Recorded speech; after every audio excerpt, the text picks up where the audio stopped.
ভাত দিয়ে এই রেসিপিটি বাড়িতে বানালে বাড়ির বড় ছোট সবাই হাত চেটে খাবে। একবার ট্রাই করে দেখতে পারো।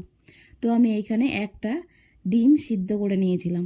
ডিমটাকে মাঝখান থেকে কেটে কুসুমটা আলাদা করে রেখে ডিমের সাদা অংশটা এইরকম লম্বা লম্বা ঝুড়ি ঝুড়ি করে কেটে নিতে হবে। তোমরা চাইলে 2-3টে ডিম যে যেরকম খেতে ভালোবাসো সেই রকম পরিমাণে ডিমটা দিও। আমার এখানে ভাতের পরিমাণটা একটু কম ছিল, তাই আমি একটা ডিম দিয়ে করেছি।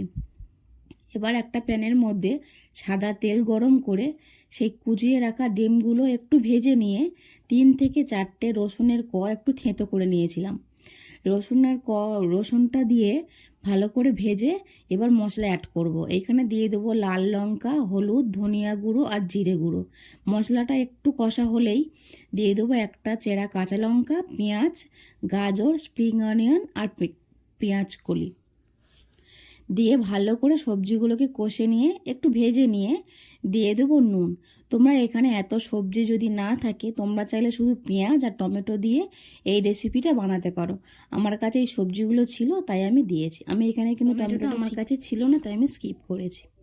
এবার আমি ভাতগুলো সবজির সঙ্গে ভালো করে মাখিয়ে একটু ভেজে নিয়ে নামিয়ে নেব। আর ওপর থেকে যে 2টো ডিমের কুসুম রেখেছিলাম দিয়ে দেবো।